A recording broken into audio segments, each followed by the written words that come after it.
तो थ्योरी को मेमोराइज करने के लिए स्टूडेंट के लिए मेरा एक जो सबसे मेरा एडवाइस है, एमसीक्यूज प्रैक्टिस से नहीं होती। एमसीक्यूज बायोलॉजी में हम मैक्सिमम स्कोर कैसे कर सकते हैं? बायोलॉजी में हमारा रिवीजन शेड्यूल क्या होना चाहिए, बायोलॉजी में रटा या कंसेप्ट होगी और कौन से रिसोर्सेज हम इस्तेमाल करें, और एमसीक्यूज प्रैक्टिस कब करें और कैसे करें। सो स्टूडेंट आई वेटेज के चक्कर में ना आए और अपने सिलेबस को इक्वली उठाए।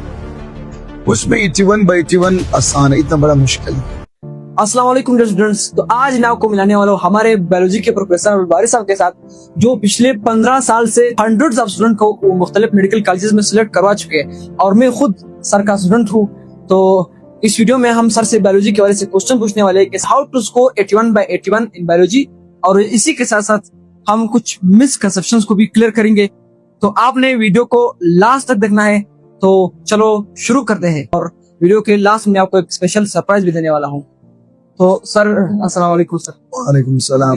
तो सर मेरा सबसे पहला सवाल आपसे ये है कि मोस्ट स्टूडेंट्स यही सोचते हैं कि बायोलॉजी में 81/81 करना इम्पॉसिबल है। तो how to score 81/81 in MBK 2026? देखो, ये जो 81/81 है, ये तो पेपर पे भी डिपेंड करता है कि कौन सा पेपर कैसा बनेगा।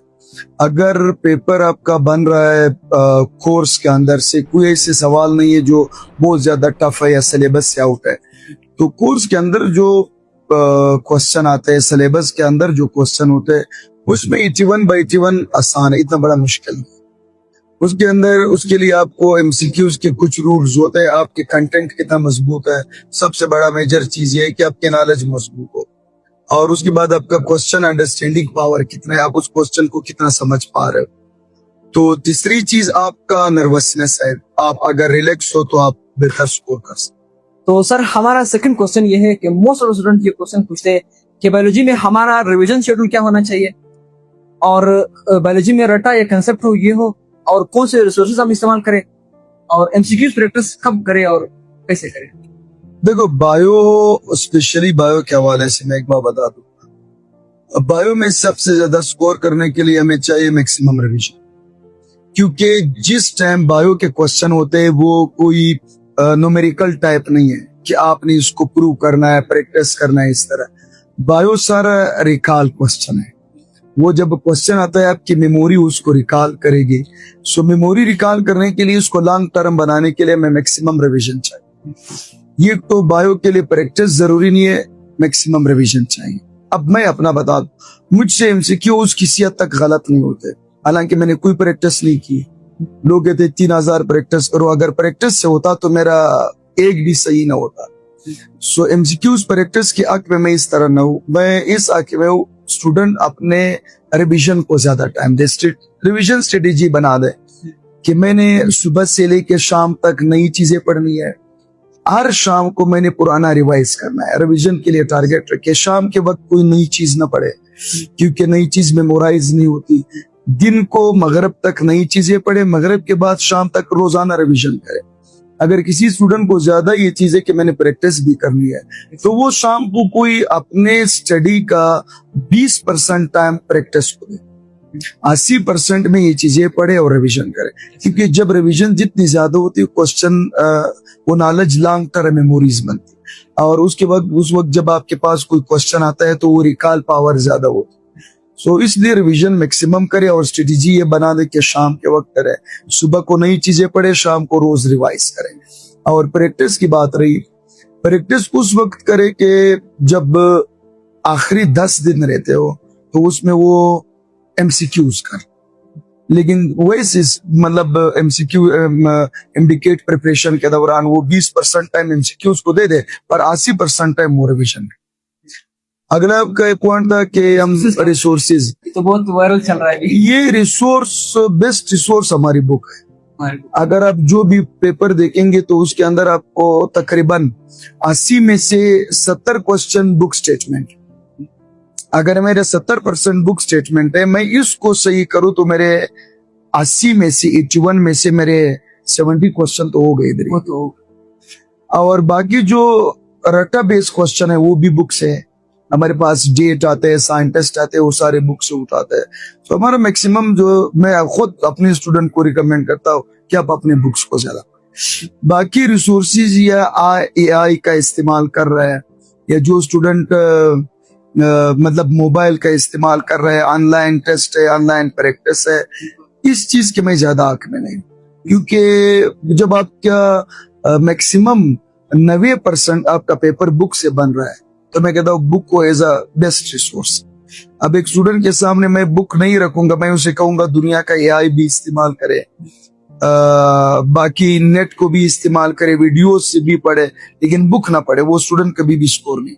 सर अगर इसी स्टूडेंट के पास अभी सर टाइम जो है वो कम हो, तो वो कौन से चैप्टर्स है जिनकी रिवीजन करके, यानी हाई वेटेज चैप्टर्स, और उसको अगर वो इग्नोर करता है तो ये इसकी सबसे बड़ी गलती हो सकती है। देखो, हाई वेटेज चैप्टर उस वक्त था जब UHS फर्स्ट टाइम आया था, ये कंसेप्ट आया क्योंकि उसने सिलेबस में मेंशन किया था कि इस चैप्टर से इतने क्वेश्चन आते हैं। अभी नहीं है, अभी मेरे ख्याल में ग्रुप में शेयर हुआ था, ये ग्रुप में हर बंदा शेयर कर देते अपने लिए। एक बंदे कोई PMC को, अभी पिछले साल मैं बता दूं, जेनेटिक्स के पहले 7 क्वेश्चन होते थे, अब पिछली बार जेनेटिक्स के 4 क्वेश्चन। ये आई वेटेज चैप्टर था हमारा। अब डाइजेशन चैप्टर से इंपॉर्टेंट चैप्टर है, पिछले साल 2 क्वेश्चन है, और वायरसेस से इसने 4 उठाए, छोटा। सो आई वेटेज चैप्टर नहीं, हमारा हर चैप्टर का वेटेज एक जैसा है, क्योंकि PMC ने क्वेश्चन बैंक दिया है। क्वेश्चन बैंक के अंदर PMC के रूल्स में ये मेंशन नहीं है कि इस चैप्टर से इतने क्वेश्चन, वो जो बनाने वाला होता है बस वो जिसका जिधर हाथ लग जाता है वही क्वेश्चन देता है। सो स्टूडेंट आई वेटेज के चक्कर में ना आए और अपने सिलेबस को इक्वली उठाएं। नेक्स्ट क्वेश्चन हमारा ये कि मोस्ट ऑफ द स्टूडेंट इस बात में कंफ्यूज होते हैं कि हमें लॉन्ग नोट बनानी चाहिए बायोलॉजी के लिए या शॉर्ट नोट बनानी चाहिए। आपका इस हवाले से क्या पॉइंट ऑफ व्यू है? मैं अक्सर स्टूडेंट को कहता हूँ कि आप ये एमडीकेट है, ये डिस्क्रिप्टिव सवाल नहीं है, इसमें आपके लॉन्ग नोट्स की जरूरत नहीं है। इसमें आपने सिर्फ स्मार्ट स्टडी करनी है और आपने बुलेट्स पॉइंट्स बनाने हैं, शॉर्ट नोट और शॉर्ट नोट्स भी नहीं, आपने सिर्फ पॉइंट्स लिखने हैं। लेट्स सपोज एक टॉपिक है न्यूक्लियस है, अगर स्टूडेंट को ऑलरेडी आता है कि न्यूक्लियस डबल मेम्ब्रेन बाउंडेड है, तो ये चीजें नोट्स का हिस्सा ना बनाए। ये तो मतलब सबको पता है। वो जो मेरे नोट्स से होता है कि मैं अक्सर कहता हूँ उन चीजों को नोट्स का हिस्सा बना दे, बुलेट्स में लेके, जो आपको नहीं आता है या जो आपकी मेमोरी में नहीं है, जो आप रिकॉल नहीं कर सकते हो, सिर्फ उन चीजों को नोट्स का हिस्सा बना दे। जो चीज आप ऑलरेडी जानते हो तो उस पे टाइम वेस्ट ना करे, उसके लंबे नोट्स। सर एक वो होते हैं मिस्टेक बुक बनाते हैं, वो कैसे? मिस्टेक बुक बनाते हैं ना अपना, जो चीजें गलत हो जाती है तो रोज में लिखते रहते हैं, ये भी सही है? ये भी सही, मतलब वो मिस्टेक का मतलब ये चीजें कि उसको नहीं आते। तो मेरा भी कहने का मतलब ये, जो चीज आप नहीं जानते सिर्फ उस पॉइंट्स को लिख रहे, और रिविजन के दौरान भी आप पूरे टॉपिक को ना पढ़े, जो चीजें आप जानते हो तो उसको आप स्किप करें, जो आपके लिए नहीं है, जो आपके मेमोरी क्लिक नहीं कर रही थी, जो आपने सिर्फ उन चीजों को रिवाइज करे, और इस तरह मैक्सिमम रिवीजन भी होती है और कम टाइम में। सर हमारा नेक्स्ट क्वेश्चन ये कि मोस्ट ऑफ द स्टूडेंट्स हमसे ये पूछते हैं कमेंट्स में कि FLPs और पास्ट पेपर्स हमें क्या सॉल्व करनी चाहिए, और अगर करने हैं तो कैसे करें और कब करें, FSC में करें या एमडीकेट के टाइम में करें? इस हवाले से आप क्या करें? देखो, जैसे मैंने पहले भी बताया, MCQs प्रैक्टिस से नहीं होती, MCQs नॉलेज से होता है और आपकी क्वेश्चन अंडरस्टैंडिंग पावर से। जब नॉलेज है तो आप क्वेश्चन को भी समझ पाओगे और आप इसका आंसर सही दोगे। FLPs लास्ट सेशन के FSC में तो स्टूडेंट को MCQ से बड़े दूर रहने चाहिए, उसको अपने नॉलेज पे और अपने बुक पे फोकस करनी चाहिए। एंट्री एमडीकेट में भी आएगा तो वो साथ में जब उसका कोर्स कंप्लीट हो जाए तो FLPs को एक बार जरूर प्रैक्टिस करें, क्योंकि उसमें उसका क्वेश्चन अंडरस्टैंडिंग पावर से बढ़ जाता है।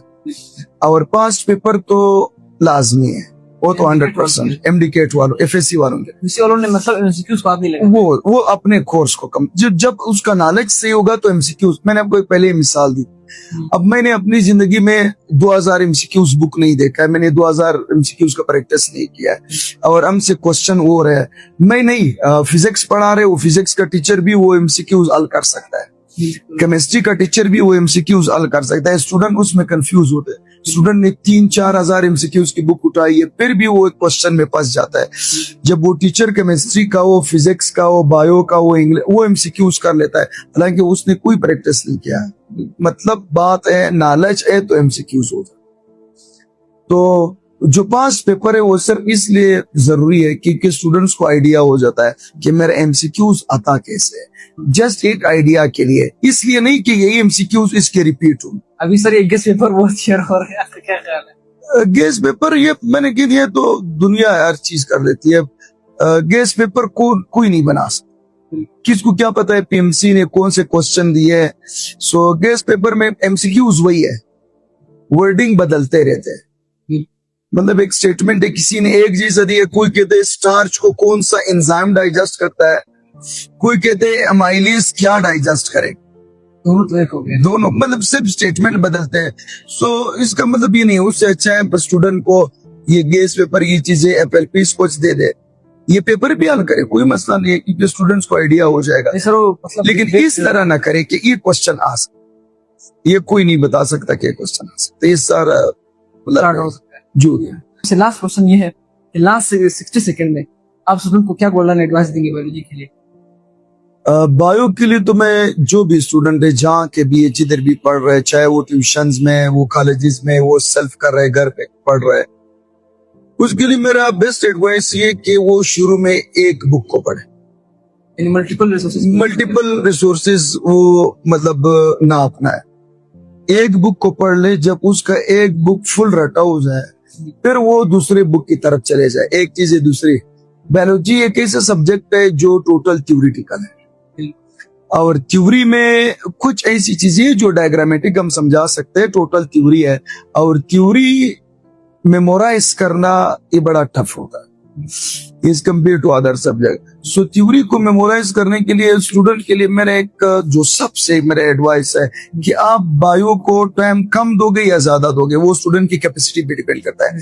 एक स्टूडेंट 10 मिनट में कोई टॉपिक पढ़ लेता है, 1 घंटे में पढ़ेगा, तो वो अपने टाइम को डिवीजन कर ले, अपने टाइम की बाइफर्केशन करे। जो बायो का टाइम है, मेरा एडवाइस ये, चाहे एफएससी हो या एमडीकेट, वो शाम तक बायो नई चीजें पढ़ ले, शाम के बाद वो बायो का रिवीजन अपने लिए फर्ज समझे। मगरब के बाद हर दिन उसको जो पढ़ा हर दिन मगरब के बाद वो कहेगा कि मेरा रिवीजन तो पिछले चैप्टर का है, या आज लेट सपोज आज मैंने इसको पढ़ा है डीएनए रेप्लिकेशन, एक मिसाल दूंगा, उसने मगरब तक डीएनए रेप्लिकेशन पढ़ना है, मगरब के बाद इस कोई और टॉपिक नहीं है, इसी को पे रिवाइज कर, कल पढ़ा था उसको रिवाइज करे पिछले दिन।